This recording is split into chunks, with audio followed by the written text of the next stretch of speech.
Hello everybody, welcome back to episode 2, unfortunately. This should be 3 of the single player Let's Play. So I want to explain, I had some really bad luck with the last episode. You might have noticed, I don't think you probably did though. I uploaded a video and it was about 8 minutes long. It was one portion of another video, of the whole video that was very, very, very long.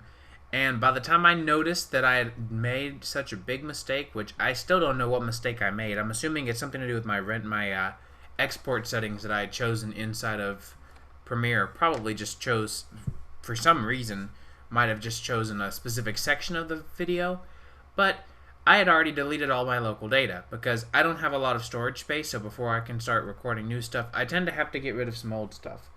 So, in other words, it was too late to make any sort of adjustments or fixes because I had already uploaded it, and as soon as it uploaded, I deleted it. So, all of that is gone. So, I guess I'll just recap everything that I did in that video. I upgraded our tools, talked about the tools that we upgraded. We now have copper handles and bronze heads on all of our tools. I made a smeltery to acquire all of these better tools. I made a coke oven from Immersive Engineering.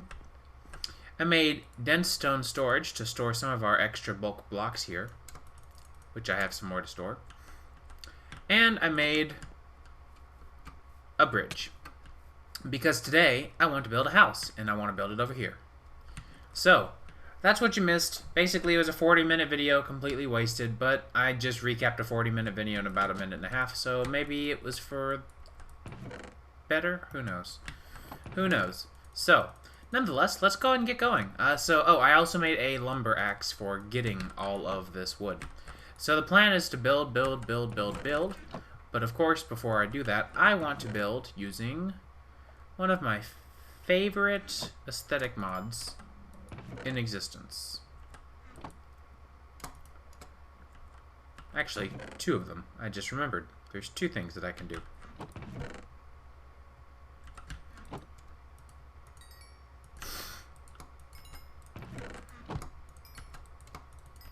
So, the pack just updated. I updated Immersive Engineering. And I also added Railcraft. Railcraft just updated and just released like a few minutes ago. So this is a very, very, very new release, but I'm excited about that. And I'm curious to see. It doesn't look like the IC2 module has been implemented properly, because it doesn't look like any of these have recipes, even though IC2 is installed. So that's alright. Oh, I also changed my Mindtweaker recipe settings a little bit.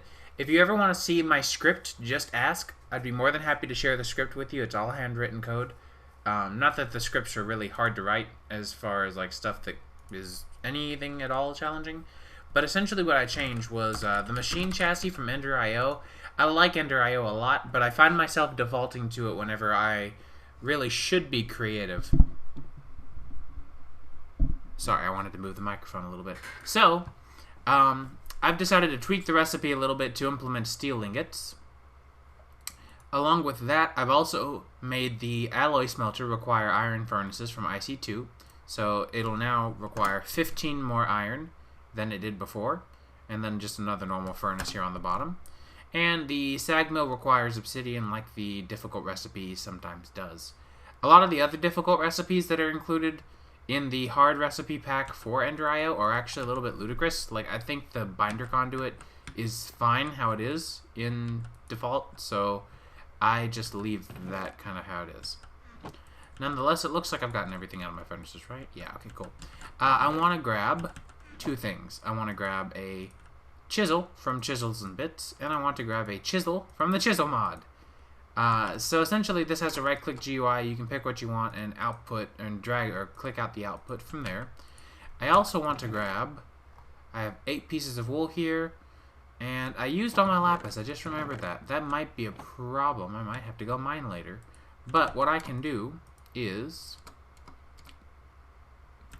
let me sacrifice a block. I guess sacrificing a piece of cobblestone isn't gonna hurt, is it? I just want a single bit so that I can craft my bit bag. Because the rest of the piece of cobblestone I don't care about. So I'll just toss this over here to let it despawn, because I just really needed the 1 bit. So I think we're ready to get started with something for a design. I don't really know how I want to design this. Normally I do like kind of speed footage and stuff, so I might go ahead and do that here as well. But for the most part, I think I'm just going to leave everything in and decide after. So it may be an interesting series. We'll see.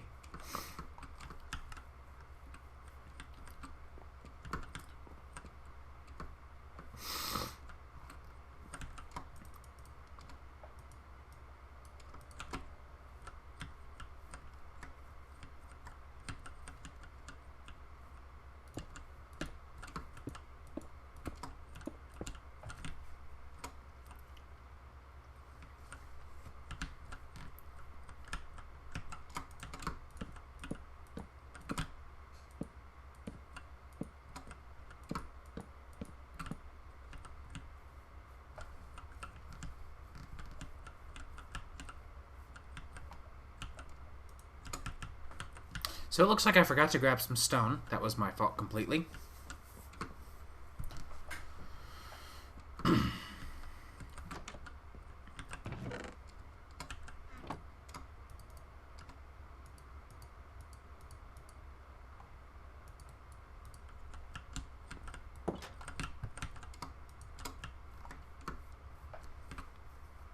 So yeah, actually, you know what? I just thought I've already been very quiet for the last little while. I'm going to go ahead and just do a montage for this part. See you guys in a second then.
So, alright, I've been doing some building. I'm still not quite done, but I want to take a break from building to make some mending moss. So, there we go. Oh, and I thought I was going to eat the bookshelf, but it didn't. Okay, well, that's cool. Mending moss can be used to make your tools repair themselves, which is really useful. Now, they don't just repair themselves. It's not just magical, but it does use, it uses experience as you pick it up, like mending itself. So, there we go. I think I'll go ahead and toss it on this pickaxe. I said I was going to ditch it, but I think I might keep it. Why not? Let's put it on the shovel, too. Alright, back to work. Alright, guys. So, it's been a while. Unfortunately, it's been all weekend, and I've been a little bit sick, a little bit out of town, but I am both back in town and feeling much better today.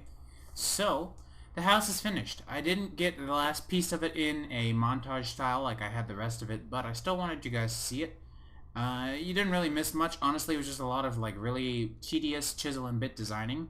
So it's probably for your best interest that you didn't end up having to see it. So, without further ado... Alright, just kidding. I'm not outside, I'm inside, obviously. So we're in the upper part of the house.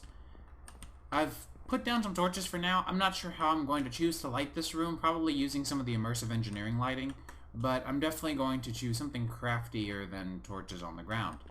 I've made chiseled cloth for all of this completely by hand, because I thought it would be a relatively profitable point to kind of go to here.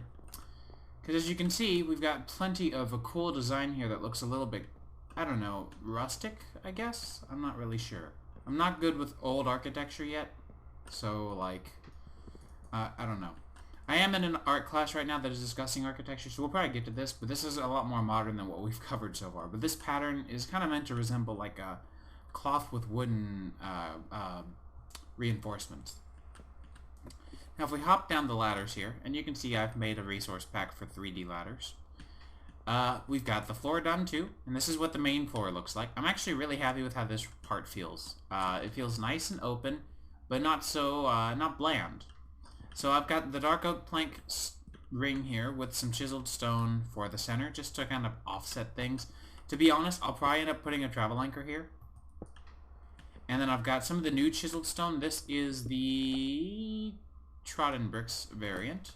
And some of the new andesite, this is the, I think it's, oh, what is it called? I can't remember now.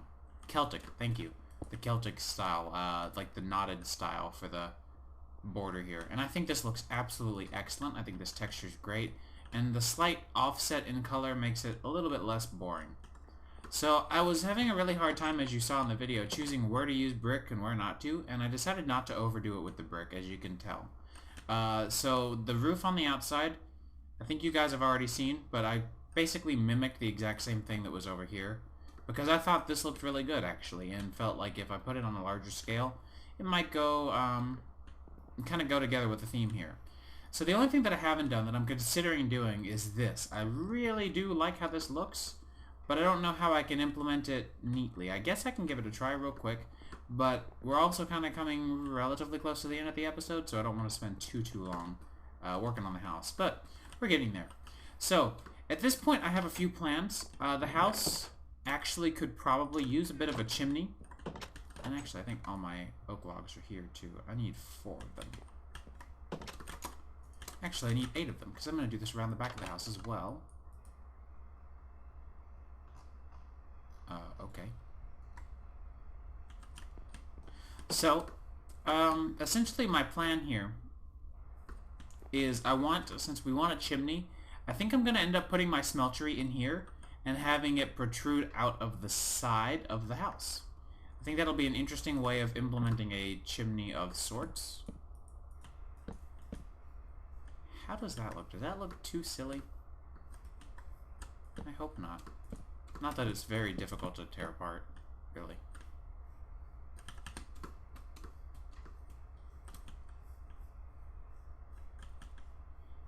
Yeah, I don't really mind that. I'm trying to decide how... Oh. There we go. Sorry, for some reason, I don't know what it is. My game just stops once, and then it continues. is weird. Now that it's stopped since I've launched, it won't happen again. Very strange. Yeah, I don't know how I feel about that. I guess I'll go ahead and put the same thing around back, and then maybe make my decision later. Like, I don't hate that. I don't have any real opposition to it. It just feels a little bit strange, I guess. But I could be judging it for all the wrong reasons. So I went down and actually found, if we look on the map, you can see it. If you go this, is it that way, or is it, no, it's this way. I found a dark oak forest, which was excellent because that is a reliable source indeed of getting us some saplings, which I actually got a few already. The other thing that I actually did this off camera while I was on vacation over the weekend. And by vacation, I basically mean the situation for living right now. I live about an hour and a half away, 2 hours really, from my mom. So I actually went home for the weekend, or went to her house for the weekend. It's not really my home anymore. And I visited for a minute just to say hi. For the whole weekend, we went out with a lot of her and my friends. We have many mutual friends. And basically just kind of had a really fun weekend, but it was a little bit busy, so I didn't necessarily have time to record. But I did have a few minutes here and there to kind of fiddle fart with some small stuff, so that's why it's kind of a 50-50 of what you've seen versus what I've recorded. So I want to show you one other thing that I did off camera. If we come down here into the mines, I've acquired a new friend. I need to name this guy. Because I promised I was going to do this track and continue it all the way down, and I do plan to, I decided to leave these center solid blocks for that reason. But as you can tell, the left and right look like they're slopes. Of course, they're just chiseled rock. But I left them whatever block they were before. I know that was a little bit lazy, but I just didn't think about changing all this down to something else. What I'll probably end up doing is leaving the floor as stone, and then changing the walls into something else, and this center is probably concrete, because the Railcraft concrete looks really nice. But this at least makes my mining expeditions a lot more comfortable, because I did need to go get some more resources. Most namely, I needed coal. So I got some more coal, I got a few more diamonds, a little bit more lapis, so I now have Fortune 1 on here. So we have done that, and I'm trying to think if there's anything else that I have done off camera since then. But like I said, we are coming to a pretty long video here, so I'm probably going to end it. Oh yes, I do remember what I did off camera. I found over by here, let me get this out of cave mode. Over here, you can see it. By the dark oak forest, there is this little pit. It was full of lava, netherrack, soul sand, and as you can maybe tell, this is obsidian, this dark stuff here. I mined a lot of that obsidian. So now we have about a stack and 16 worth of obsidian. I'm not really sure what all I'm going to do with it. Of course, part of it is going to be implemented for a nether portal, which I know exactly where I would like to put it. We'll probably go visit the nether next episode so we can get glowstone for some better lighting. But I figured it would be pretty fun to get some obsidian now so that we'll never have to look into it again, because there's obviously quite a few recipes that use it. And I'm deciding, I did go through and change a lot of the Ender IO recipes as well, using Mine Tweaker, because I always default to, I don't know what Ender IO is. I thought it was Ender Space IO, but I guess not. But yeah, I always end up defaulting to Ender IO for storage, so I've actually changed the rest, or not storage, rather, goodness, what's the word? Ore processing. I always go to Ender IO for ore processing, and that's kind of a bad habit of mine that I should probably end. So what I've done, and you'll see as soon as I go through and show you the recipes again, is I've made the recipes for the, I think I may have discussed this, the sag mill is slightly more expensive, the alloy smelter is already a little more expensive, and for the most part that's it, I think, that I changed, but it makes a few more of the recipes a little bit more balanced, because honestly the sag mill and the alloy smelter are incredible machines, so I don't want to be able to get them just right off the bat. Granted, I could probably afford them, but with steel coming in the mix for both of these, I kind of feel like it's a bit of a good step in the right direction. But that's another reason why I want to go to the nether, is if I can get a blast furnace. Let's just search blast if I can get blast brick from immersive engineering, I can make a blast furnace. Coke oven? Has coke oven been re-implemented? It doesn't look like the coke oven from Railcraft has been re-implemented yet, but that is alright. So I'm going to go ahead and end the episode here. It looks like a few mods have updated since I last played too, so I've got to update those. Recurrent complexes, I believe Railcraft. So I'm going to toss the update together as well. That way maybe next episode we'll have a few new features back from other mods and some other fun stuff. So I hope you guys enjoyed the montage. I do apologize if some of it was completely off camera, but I think the house looks great. Next episode, we'll go to the nether, get some glowstone to put down a few lamps, get some blaze powder to make a few blast furnaces, or at least one, but a few would be great. I'd like to put some nice multi-blocks up here as well, because I think we should go ahead and start thinking about a crusher. So yeah, we'll get all that started next episode. So I will see you there. Take it easy.